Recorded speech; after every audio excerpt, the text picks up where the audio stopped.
शुक्लाम्बरधरं विष्णुं शशिवर्णं चतुर्भुजं प्रसन्नवदनं ध्यायेत् सर्वविघ्नोपशान्तये। मालां पुण्डीं जडमरुं शूलं शङ्खं सुदर्शनं दधानं भक्तवरदं दत्तात्रेयं नमाम्यहं। नारायणं नमस्कृत्य नरं चैव नरोत्तमं देवीं सरस्वतीं व्यासं ततो जयमुदीरयेत्। सभायै नमः। सभाकल्पतरुद्भाति वेदशाखोपशोभितः शास्त्रपुष्पसमाकीर्णं విద్వద్భ్రమరసంయుతః అంటారు. మూగివాడు కూడా మాట్లాడగలడు. జగద్గురువుల యొక్క ఆశీర్వచనం మనకు ఉన్నట్లయితే ఈరోజు శ్రీ శారదా లక్ష్మీ నరసింహస్వామి వారి యొక్క దేవాలయ ప్రాంగణంలో జగద్గురువులు రావటం కాషాయం కషాయం లాంటిది. వారు హాలాహలాన్ని స్వీకరిస్తారు, మనకి అమృతాన్ని ఇస్తారన్నమాట. అంటే పెద్దలందరూ కూడా గృహస్థ ధర్మంలో తల్లిదండ్రులు ఎన్ని బాధలు పొందినా పిల్లలు బాగుండాలి అని, అలాగే తురియ స్థానంలో ఉన్నటువంటి జగద్గురువుల యొక్క ఆశీర్వచనంతో ఈ యొక్క సంసారం అనేటువంటిది ఒక సాగరం అన్నమాట. ఈ యొక్క మేనత్త మేనమామ భార్య పిల్లలు ఇవన్నీ కూడా తిమింగలాలు. అవి పట్టుకొని ఉంటాయి, మోహంతో పట్టుకుంటూ ఉంటాయి. ఆ మోహాన్ని తొలగింపజేయాలి అంటే జగద్గురువులు శ్రీ శ్రీ శ్రీ శ్రీ శంకరాచార్య శ్రీ శ్రీ శ్రీ స్వయం ప్రకాశ సచ్చిదానంద సరస్వతి మహాస్వామి వారి యొక్క పాదాలు మనం పట్టుకున్నామా మనకి ఉన్నటువంటి బాధలన్నీ కూడా తొలగిపోతాయి. గురువుల యొక్క అనుగ్రహంతో మూకం కరోతి వాచాలం పంగుం లంఘయతే గిరి. కొండలు కూడా పరిగెత్తగలడు, కుంటివాడు కూడా. ఆ విధంగా ఎన్నో జన్మల్లో చేసుకున్న పుణ్యం. కర్మేతి హస్తయో గతిరితి పాదయో. మన కర్మ ఎలా అయితే ఉంటుందో చేతులు పాదాలు ఆ విధంగా తీసుకువెళ్తూ ఉంటాయి. ఏనాడో శివాలయంలో హరిహర అనేటువంటి నామాన్ని శివాయ విష్ణు రూపాయ శివరూపాయ విష్ణవే అన్నట్టుగా వాసుదేవ వామదేవ. వాసుదేవాలో రెండో అక్షరం సు తీసుకోండి, వామదేవాలో మా అనేది రెండో అక్షరం తీసుకోండి. రెండు కలిపితే సుమ. సుమం అంటే దహరం పుండరీకాక్షం. అటువంటి హరిహరపురంలో ఉన్నటువంటి జగద్గురువుల యొక్క పాదాల దగ్గర మన యొక్క హృత్కమలాన్ని పెట్టామనుకోండి, స్వామివారి యొక్క పాదాల దగ్గర తల వంచామా ఇంకా ఎవరి దగ్గర తల వంచవలసినటువంటి పని లేదు. మనది భాగ్యనగరం, మహాభాగ్యవంతులుగా ఉన్నాం. ఈ 3 రోజులు కూడా సాధ్యమైనంత వరకు ఆసక్తిగా అనురక్తిగా సంశక్తితో నిప్పు ఉంది ఎలా ముట్టుకున్నా కాదు. 24 గంటల సంసారంలో ఒక అరగంటైనా గంటైనా వచ్చి లక్ష్మీ నరసింహస్వామి వారి యొక్క దివ్య లీలా వైభవ శౌర్య గాంభీర్య విక్రమ పరాక్రమాలు ఏవైతే ఉంటాయో 4 మాటలు విన్నట్లయితే చెవులోకి వెళ్ళి హృదయానికి ఉన్నటువంటి ఆధ్యాత్మిక ఆదిదైవిక ఆదిభౌతిక దుఃఖత్రయాలన్నీ కూడా తొలగింపచేస్తారు. మనకి అవకాశం వచ్చింది, దాన్ని మనం వినియోగం చేసుకుంటున్నాం. మానవ జన్మ తొందరగా రాదు. 84 లక్షల జీవరాశులలో 2 కాల జంతువులం నర పశువులం అన్నమాట. నిద్ర ఉంటుంది, ఆహారం ఉంటుంది, మైథునం ఉంటుంది. పక్షులకి ఉంటాయి, మనకి ఉంటాయి. కానీ మంచి చెడు అనేటువంటిది చీకటి ఎంతవరకు ఉంటుంది? వెలుతురు వచ్చేంత వరకు ఉంటుంది. మన అజ్ఞానం ఎంతవరకు ఉంటుంది? జగద్గురువులని చూసేంత వరకు ఉంటుంది. తర్వాత జ్ఞానాతేవ కైవల్యం. భాగవతం భాగవతం భాగవతం అనండి, కనీసం భాగంగా అవుతూ ఉంటాం. పూర్వకాలంలో ప్రతి ఇంటిలోనూ ఒక పుస్తకం రామాయణ భారత భాగవత గ్రంథం పట్టుకునేవారు. ఇప్పుడు అందరూ ఫోన్లే పట్టుకుంటున్నారు, ఒక గ్రంథం కూడా పట్టుకోలేకపోతున్నాం. పూర్వకాలంలో చూడండి, మన యొక్క దేవాలయ ప్రాంగణాలలో సాయంకాలం పూట చక్కగా వ్యవసాయం చేసేటువంటి వారు ఇంటికి వచ్చి స్నానం చేసి వేడి నీళ్ళతో స్నానం చేసి ఆ ఆవకాయ అన్నం తీసుకొని తిని వచ్చి చక్కగా రామాయణ భారత భాగవత కథలు కానీ అదేవిధంగా సంగీత కచేరీలు హరికథలు కానీ అరాకొరా కాకుండా శ్రీహరి యొక్క కథలు ఎవరైతే వింటారో వారికి 10 మంది సంతానం ఉన్న 4 రోజుల ఉపనయనాలు 5 రోజులు వివాహాలు చేసేవారు. లక్షల్లో జపం చేసేవారు, లక్షణంగా ఉండేవారు, లక్షాన్ని చేరేవారు. నేను 1,00,000 రూపాయలు సంపాదిస్తున్నా కానీ 1,00,000 జపం నేను చేయట్లా. అంటే మీ గురించి చెప్పకూడదు, నా గురించి నేను చెప్పుకుంటే అప్పుడు శ్రీరామ మనకి మనకి రామకృష్ణ పరమహంస గారు చెప్పారు. ఒక తల్లి పిల్లవాడు వచ్చి అయ్యా మా పిల్లవాడు చాక్లెట్ పంచదార తింటున్నాడండి, మీరు తినవద్దని చెప్పండి అంటే నెల రోజుల తర్వాత రమ్మన్నారు. నెల రోజుల తర్వాత వెళ్తే నాయన తినమాకు అని చెప్పారు. ఆ మాట 30 రోజుల ముందే చెప్పచ్చుగా. అంటే నేను తింటున్నాను కాబట్టి నేను 4ంటికి నిద్ర లేవాలి, మిమ్మల్ని 4ంటికి నిద్ర లేవాలి అని చెప్పాలన్నమాట. జగద్గురువుల యొక్క ఆశీర్వచనంతో మనమందరం కూడా వైదికమైనటువంటి కార్యక్రమాలలో ఉంటాం.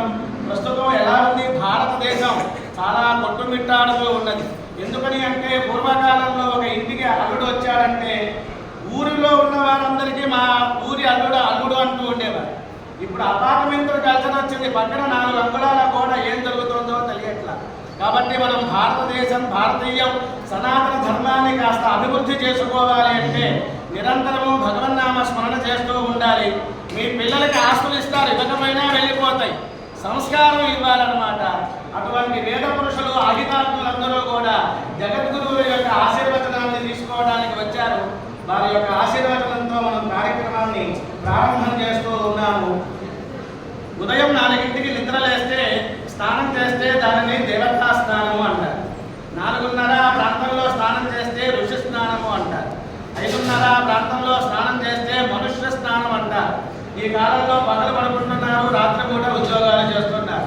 అందువల్ల 6 తర్వాతే స్నానం చేస్తున్నారు. బుద్ధులందరూ కూడా రాక్షస బుద్ధులు వస్తున్నాయి. మీ గురించి కాదండి, వేరే వారి గురించి చెబుతున్నారు. ఆ విధంగా మనకి 30 రోజుల్లో ఉద్యోగ ధర్మాలలో ఉన్నప్పుడు కనీసం ఒక ఏకాదశి కానీ ఒక పౌర్ణమి నాడు కానీ ఈ 3 రోజుల్లో ఒక్కసారైనా ఉదయం 4ంటికి నిద్రలేచి స్నానం చేసి స్వామివారి యొక్క దర్శనాన్ని మనం చేసుకున్నట్లయితే మనకి చింత ఉంది, భగవంతుడు జగద్గురువుల యొక్క చింత ఉండాలి. ఆ విధంగా కృతయుగము, త్రేతాయుగము, ద్వాపరయుగము, కలియుగము మొత్తం 4 యుగాలండి. జగద్గురువులుగా ఉన్నారు దక్షిణామూర్తి రూపంలో కృతయుగంలో, త్రేతాయుగంలో దత్తాత్రేయ స్వామి వారి రూపంలో ఉన్నారు. అదేవిధంగా ఆషాఢ పౌర్ణమి నాడు గురు పౌర్ణమి అంట ద్వాపర యుగంలో ఉన్నారు. అదేవిధంగా మనకి స్మృతి పురాణాల ఆలయం నమామి భగవత్పాదం శంకరం లోకశంకరం అంటారు. అటువంటి జగద్గురువుల యొక్క ఆశీర్వచనంతో ప్రతిరోజు కూడా పొద్దున పూట మహాభారతాన్ని చదివేవారు, మధ్యాహ్నం పూట సీతాయా చరితం మహతు దశ శిరోవధ ఇటువంటి రామాయణాన్ని చదివేవారు, సాయంకాలం పూట భాగవతం చదివేవారు. దానిలో మధ్య మణిన్యాయం అన్నారు. ఒక రుద్రాక్షమాల వేసుకుంటే మధ్యలో కొలికి పూస ఎలా అయితే ఉంటుందో ఈ యొక్క 7వ స్కంధం అటువంటిది. దానిలో ప్రహ్లాదుడి గురించి చెబుతున్నారు. మీ ఇంట్లో సంపంగి చెట్టు వేసుకున్నారు, ఆ వాసన మీకా పక్క వాళ్ళగా అందరికీ వస్తుంది. అలాగే భక్తుడన్నవాడు తాను ఒక్కడే తరించాడు, సంఘాన్ని, సమాజాన్ని, దేశాన్ని తరింప చేయాలి అనుకుంటా. అటువంటి హ్లాదము అంటే ఆనందం, ప్రహ్లాదుడు అంటే ప్రకృష్టమైనటువంటి ఆనందాన్ని అందరికీ ఇచ్చేటువంటి వారు. మనం కిందటి సంవత్సరం ఈ కథ మనం చెప్పుకున్నాం, వచ్చే సంవత్సరం అయినా ఈ కథే చెప్పుకోవాలి. ఎవరిని నిన్న భోజనం చేశాను అంటే ఇవాళ కూడా చేస్తున్నాక.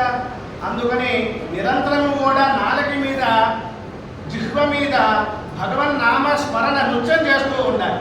ప్రహ్లాదుడు కూడా పానీయం గుడు త్రాగుచున్ గుడుచుచున్ భాషించుచున్ హాసలీలా నిద్రాదులు చేయుచున్నట్టు భగవన్నామ స్మరణ చేస్తూ ఉండేవారు. ఏమండి, ప్రహ్లాదుడు ఎప్పుడో కృతయుగానికి సంబంధించిన వాడు.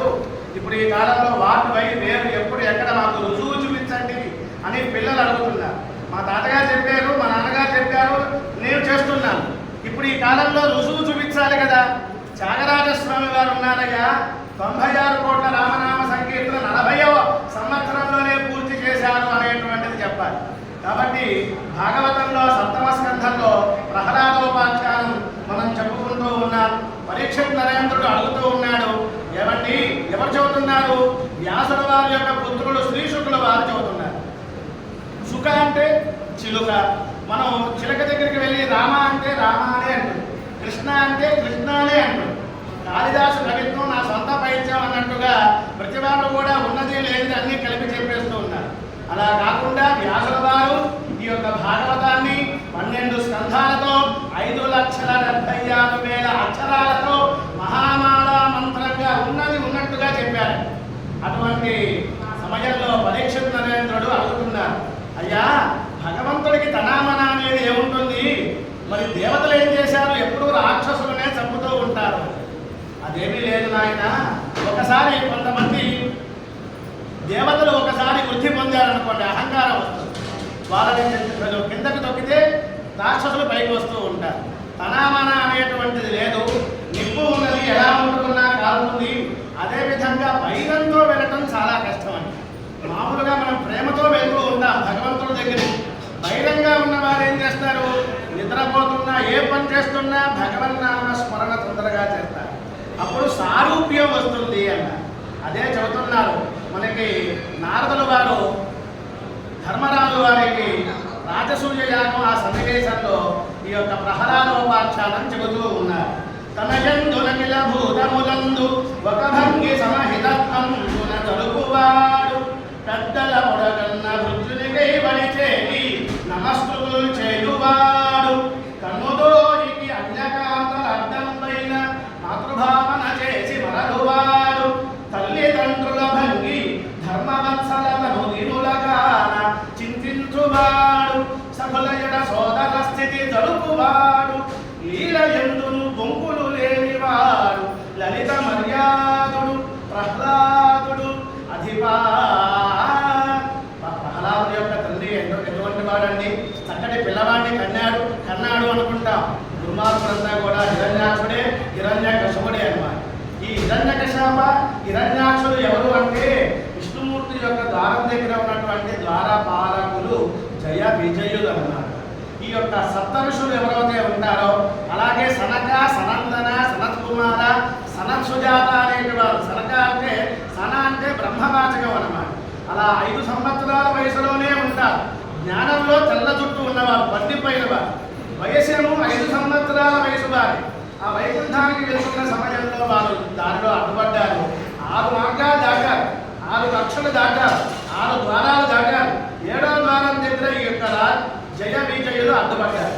అహంకారం వచ్చింది, భూలోకంలో జన్మించండి అన్నారు. అలాగే ఇక్కడ జగద్గురువుల యొక్క ఆశీర్వచనం ఉంటే కానీ మనం చెప్పలేము. ఏమండి మరి సనచతుష్టయం వైకుంఠంలోకి ఎందుకు వెళ్ళలేదు? భగవంతుడే ఎందుకు వచ్చాడు అంటే చెప్పారు గురువులు. ఈ 4 భాగవతోత్తములు కూడా కోపం వచ్చింది కాబట్టి వైకుంఠంలోకి అడుగు పెట్టడానికి అధికారం లేదు. అందువల్ల విష్ణుమూర్తే బయటికి వచ్చి ఆయన నీవు ప్రహ్లాదులాగా ఉద్భవిస్తావురా. కాబట్టి సనచతుష్టయం ఎవరైతే ఉన్నారో వారే ప్రహ్లాదుడుగా వచ్చారు. మనకి భాగవతోత్తముల్లో ప్రహ్లాద, నారద, పరాశర, పుండరీక, వ్యాస, అంబరీష అంటాం. ఏమంటే నారద మహర్షి గారే కదా ప్రహ్లాదుడికి నమో నారాయణాయ అనేటువంటి నామాన్ని చెప్పింది. మరి తన యొక్క గురువు గారి పేరు వెనకాల ఎందుకు పెట్టారు అంటే అసలు సంగతి ఇదన్నమాట. అందుకనే నారదుడు కూడా తల్లి గర్భంలో ఉన్నప్పుడు ప్రహ్లాదుడు ఆ లీలావతి చుట్టూగా 3 సార్లు ప్రదక్షిణ చేశాడు. బయటకు వచ్చాడా పిల్లవాడు అయిపోతాడు, శిష్యుడు అయిపోతాడు. కాబట్టి 4 భాగవతోత్తములు తల్లి గర్భంలో ఒక రూపంలో ప్రహ్లాదుడుగా ఉన్నప్పుడు నమస్కారం చేశారు. ఈ యొక్క ప్రహ్లాదుడి యొక్క తండ్రి ఎవరు? హిరణ్యకశిపుడు అన్నమాట. వాడేం చేశాడు? మందర పర్వతానికి వెళ్ళాడు. ఒంటిగాల మీద నుంచున్నాడు. 1000 సంవత్సరాలు దివ్య సంవత్సరాలు తపస్సు చేశాడు. బ్రహ్మగారు వచ్చాడు. నీకు ఏం వరం కావాలో కోరుకోండి అన్నారు. ఇప్పుడు చూడండి, మనం ఎన్నో రకాలు చెబుతూ ఉంటాం మాటలు.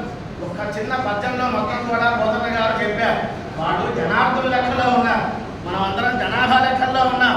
ఈ మధ్యలో ఎలక్షన్లో మన పేర్లు కూడా చేస్తూ ఉన్నాం. కాబట్టి ఈ యొక్క భారతాన్ని ఈ యొక్క పోతన్న గారు స్మరిస్తూ ఉన్నాం అనుకోండి. భ్రమర కీటజ్ఞానంలాగా మనం కూడా జనార్దుల లెక్కలో ఉండటానికి అవకాశం ఉంది. గాలి కుంభిని అగ్ని అంబువల ఆకాశస్థల దిక్కులం రేలం ధస్రములం తమ ప్రభల భూరిద్రా రక్షామృగవ్యాళాది జనరాది జంతుగల వ్యాప్తిన్ సమస్తాస్త్ర శస్త్రాలి మృత్యువులేని జీవనము లోకాధీశ ఇప్పించవే. పగళ్ళు రాత్రులు ఏ మృగం, ఏ జంతువు, ఏ మానవుడు పంచభూతాలతో నాకు మరణం లేకుండా ఉండాలి.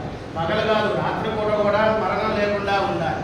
రాత్రి అని చెప్పి లైట్ వేస్తే దీపం ఉంటుంది కదా, అలాగా పగల పూట డార్క్ రూమ్లో పట్టేసామనుకోండి అలా అనుకుంటారేమో. అలా కూడా కాదు, ఇంట్లో కాదు, బయట కాదు, ఈ విధంగా అనేక వరాలన్నీ కోరుతుంది. బ్రహ్మగారు ఒక్కడే చెప్పారు, ఆయన నువ్వు ఎంతో తపస్సు చేశావు కాబట్టి తప్పలేదు. అయితే నీవు బుద్ధి జాగ్రత్తగా పెట్టుకో, గోవులను సేవిస్తూ ఉండు, వేద పురుషులను నమస్కరిస్తూ ఉండు, అంతవరకు బాగుంటావు. నీకు తపస్సు ఫలంగా చేస్తాను అనుకుంటే మటుకు పప్పులో కాలు వేస్తావు, జాగ్రత్త, తెలివి బుద్ధి దగ్గర పెట్టుకో అన్నారు. తన యొక్క అహంకారం వచ్చింది, అందరినీ కూడా ఓడించాడు. ఈ యొక్క ప్రహ్లాదుడు ఎవరు అంటే హిరణ్యకశిపుని యొక్క కుమారుడు అనుకున్నాం. హిరణ్యకశిపుడికి 4 పిల్లలు, వారిలో పెద్దవాడు ప్రహ్లాదుడు అన్నమాట. ఆకార జన్మ విద్యార్థమనిష్ఠుడై గర్భసంతంభ సంగతుడుగాడు. వెనకాల డబ్బున్న అహంకారం ఉన్న ఈ కాలంలో పిల్లలు ఎమ్మెల్యేలు ఎంపీలు పెద్ద పెద్ద పొజిషన్లో ఉంటారు. తల్లిదండ్రులు మా నాన్నగారు ఉన్నారు కదా, నేను ఏదైనా చేస్తాను అనే అహంకారంతో పోతూ ఉంటారు. కొంతమంది పిల్లలు ఈ కాలం కలికాలం కాబట్టి టీవీల్లోనూ అదేవిధంగా పేపర్లోనూ చూడాల్సి వస్తుంది. మరి దానవ చక్రవర్తి యొక్క కుమారుడు ప్రహ్లాదుడు భోగాలు, ఐశ్వర్యాలు, వైభవాలు ఎన్నున్నా వాటి మీద ఆసక్తి లేదన్నమాట. వివిధ మహానేక విషయ సంపన్నుడై పంచేంద్రియములచే పట్టుబడడు. కన్ను చూడకూడని చూస్తూ ఉంటుంది, వినకూడని మాటలు వింటూ ఉంటుంది. ఇవాళ స్వామివారు వస్తున్నారు, వారి యొక్క ఆశీర్వాదం మనం తీసుకోవాలి అనుకుంటే వెంటనే ఈ యొక్క ఐపీఎల్ మ్యాచ్, క్రికెట్ మ్యాచ్, ఇంట్లో ఏదో ఒక సీరియస్గా చూద్దాం అనుకుంటూ ఉంటారు. అంటే ఈ పంచభూతాలు కూడా చక్షు, శ్రోత్ర, జిహ్వ, ఆఘ్రాణ, ఈ యొక్క పంచేంద్రియాలు, కర్మేంద్రియాలు లోలత్వంలో పడిపోతారు. అందుకనే చూడండి వెంకటేశ్వర స్వామి ఇలా చూపిస్తారు, నా పాదాలు పట్టుకోవయ్యా, నీ సంసారం మోకాళ్ళ లోతులనే ఉంటాయి అన్నారు. ఆ విధంగా భక్తుడు కాబట్టి భగవంతుడికి గుణగణములన్నీ వినుము, అయస్కాంతాన్ని లాగినట్టుగా తన భక్తుడు కూడా అంత స్థానానికి వచ్చాటని. వివిధ మహానేక విషయ సంపన్నుడై పంచేంద్రియములచే పట్టుబడడు. భవ్యమయోబల ప్రాభవోపేతుడై కామ దోషాదుల గ్రంథుకొనడు. కామం లేదు, ఒక భార్య అనేటువంటిది పోతన్న గారు చెప్పారు. అంటే ఒక భార్య తప్ప మిగతా స్త్రీలందరూ కూడా తల్లిగా కొలుచుకునేవాడు, దర్శించేవాడు, నమస్కారం చేసేవాడు. ఆ సమయంలో పిల్లవాడికి 5 సంవత్సరాల యొక్క వయసు అన్నమాట. మరి ఎప్పుడో వివాహమైన తర్వాత భార్య అంటే ఆ గుణగణములు కూడా, చిన్న ఫోటో ఉందండి, దాన్ని ఎలా చేస్తే పెద్దగా అవుతున్నట్టుగా ఒక సూత్రం A+B² అన్నట్టుగా ముఖ్యమైనటువంటి గుణగణములన్నీ కూడా దానిలో చెప్పారు అని మనం అర్థం చేసుకోవాలి. విశ్వమందు కన్న భిన్న అర్థముల యందు వస్తు దృష్టి చేసి వాంఛయుడడు. ధరణినాథ దైత్యతనయుండు హరి పరతంత్రుడై హతాన్యతంత్రుడగుచు. నిరంతరము ధ్యాసే శ్వాసే ధ్యాసగా భగవన్నామ స్మరణ చేస్తున్నారన్నమాట. సద్గుణంబులెల్ల సంఘంబులై వచ్చి, అన్ని గుణగణములన్నీ కూడా బృందములుగా వస్తున్నాయి, గుంపులుగా వస్తున్నాయి. అసురరాజతనయునందు నిలచి, అసురుడు అంటారు అంటే అది కాస్ట్ ఫీలింగ్ కాదు. బ్రాహ్మణ, క్షత్రియ, వైశ్య, శూద్రుడు, ఈ 4 వర్ణముల వారు ఎవరైతే ఉంటారో అందరూ ఒకటే, ఒకరు ఎక్కువ ఒకరు తక్కువ అనేది కాదు. బ్రాహ్మణస్య ముఖమాసి బాహురాజన్య కృతః పూర్వ తదస్యత్ వైశ్యః అభ్యాకు శూద్రో అదాయత. శర్మ అంటే సుఖం ఇచ్చేవాడు, పురోహితుడు అన్నాడు కానీ పురోహతుడు అని చెప్పాలి.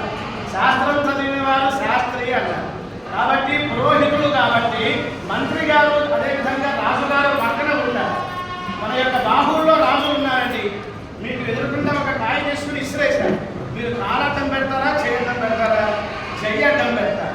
అంటే మనల్ని రాజులు ఎలా అయితే రక్షిస్తూ ఉంటారో మన చేతిలో రాజులు ఉన్నారు కాబట్టి మన దేహాన్ని రక్షించడానికి రక్షాంత్రాయతే ఇది రక్షతి అన్నారు. అటువంటి విధంగా ఎన్ని ఉన్నా సరే నిరంతరము భగవన్నామ స్మరణ చేస్తూ ఉన్నారు.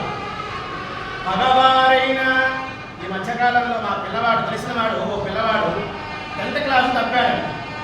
వాళ్ళ తల్లి అంటాడు, ఈ సంవత్సరం ఎక్కువ మంది పాస్ అవ్వలేదా, పాస్ అయిన వాళ్ళ చెప్పుకోవచ్చు కదా, అంటే మా పిల్లవాడు కాబట్టి అని మనం ఏదో పొగుడుతూ ఉంటాం.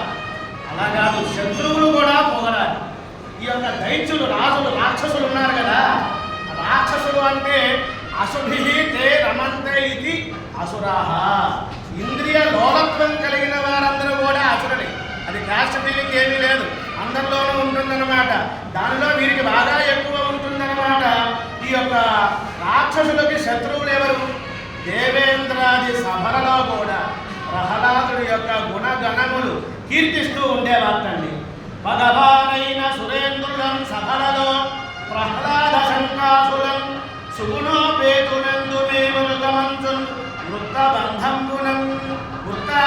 రకంగా అంటే ఛందస్సుతో, వృత్తితో, వృత్తంతో అంటే అనేక రకాలుగా పొగుడుతూ ఉన్నట్ట.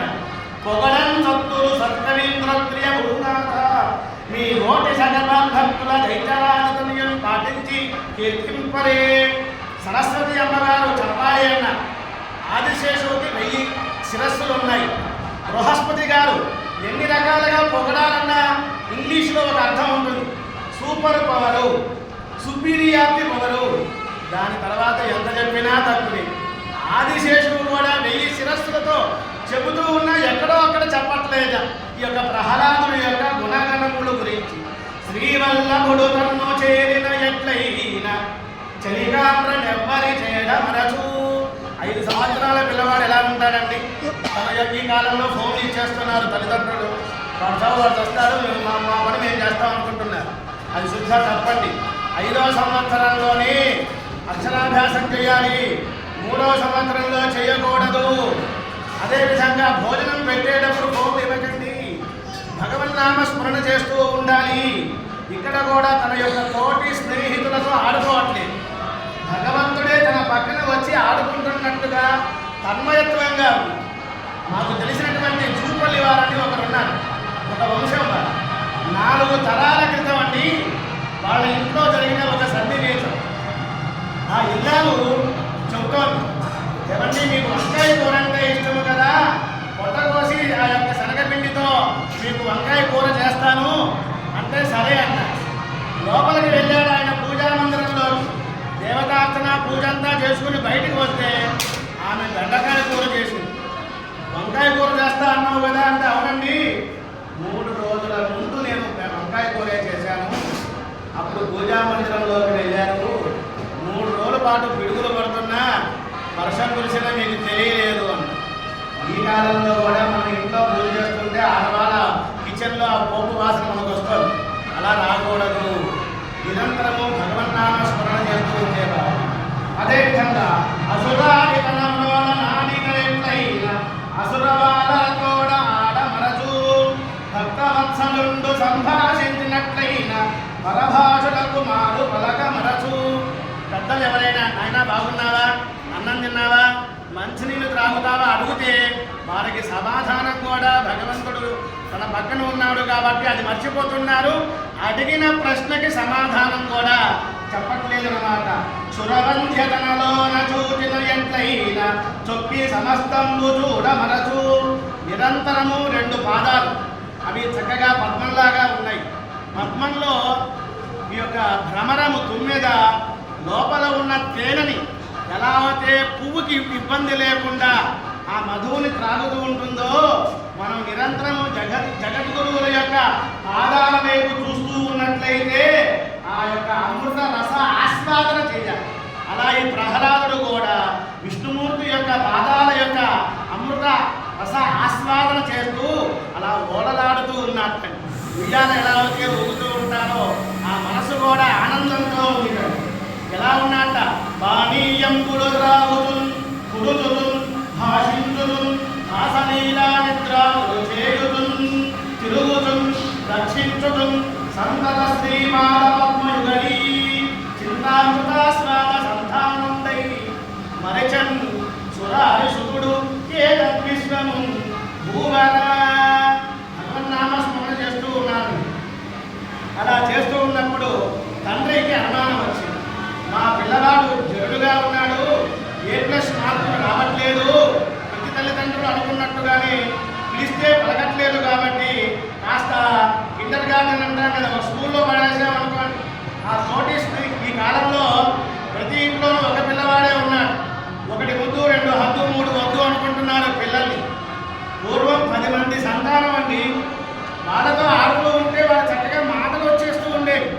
ఈ కాలంలో ఒక పిల్లవాడైతే అసలు మాటలు రావట్లేదండి అంటూ ఉంటాం.